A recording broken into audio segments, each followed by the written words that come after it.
پړاو د پکتیکا ولایت د مرکز شرنی او ارګون ترمنځ پرته هغه طبیعي ښکلې سیمه چې په دې وروستیو کې یې د ګڼو سیلانیانو پاملرنه ورجلب کړې ده.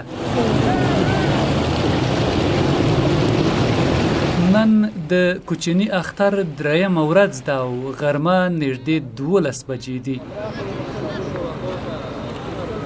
د پکتیکا ولایت له بېلابېلو ولسوالیو خلک د صوبت لپاره راغلي دي.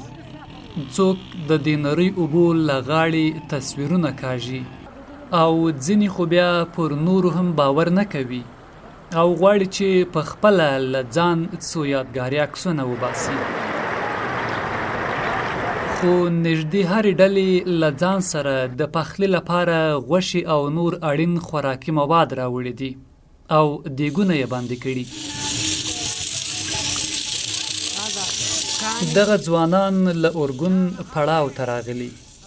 د غوښې ترڅنګ غواړي وریجې هم پخې کړي او ویې خوري. تر دې پل لاندې هم پخلی کیږي او یوه ډله ځوانان د غرمنۍ کولو لپاره تیه نیسي. دوی پیاز، بانجان، کچالو، غوښه او د اړتیا وړ نور توکي ټوټه کوي. یخني جوړو مقصد لاول پیاز پرې کول دغه نه بعد پیاز پرې کو بیا غوړو ته واچو غوړې چې په غوړو کې سره بیا ټماټر پرې کو هغه بیا غوړو ته ورچو ټماټر چې په غوړو کې سره کې بیا مرچ ورشو دغه نه بعد الوګان ورچو بیا دې اکثر بند دغه نه بعد دوی په پخلی کولو کې ځکه ډیر مهارت لري چې له دې وړاندې هم داسې بانډاریز پخلی کړي دي. تر دې شنو ونو لاندې هم ډله ډله ځوانان ناستي او بانډارونه یې ګرم ساتلي. د هر مجلس په یوه څنډه کې که پخلی کیږي خو په بله هغه کې یې بیا ځوانان په ساعت تیري بوخت دي. دلته غبرګې د لډو لوبې روانې دي او لوبه یې خورا ګرمه ساتلې.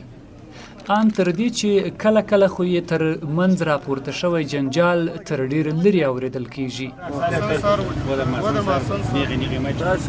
تر دې ونې لاندې بیا د قیتو لوبه روانه ده او څو ځوانان په لوبه کې سر او پای یادوي خو موږ نه پوهیږو چې دوی د ورقو کومه لوبه کوي.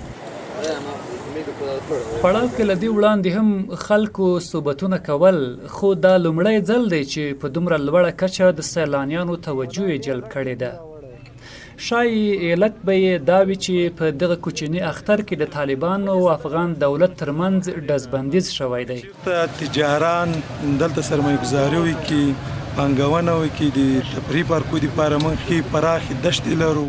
د سروبي ولسوالۍ اوسیدونکی زلمی خروټی وایي چې د پکتیکا ولایت په ډیری سیمو کې تر دې هم په طبیعي ډول ښکلي او زړه راښکونکي ځایونه شتون لري خو د ناامنۍ له وجې خلک زړه نښه کوي چې ورشي او یوه لحظه پکې د خوښۍ احساس وکړي.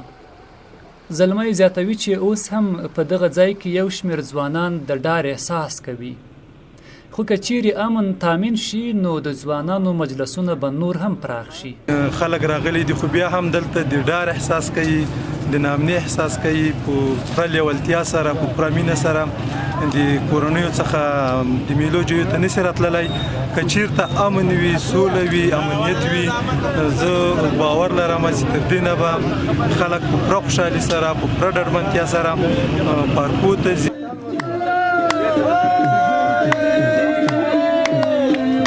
د یادونې وړ دی چې پکتیکا کې د ډیری نورو ځایونو ترڅنګ د ارګون ولسوالۍ مالکیار او شرنې ته څیرمه د سردي بند هم هغه ښایسته او د ساعت تیري ځایونه دي چې د ځینو ملي ورځو او اخترونو نمانځلو په موخه زرګونه ځوانان او په ټوله کې سیلانیان ورځي او بانډارونه پکې کوي.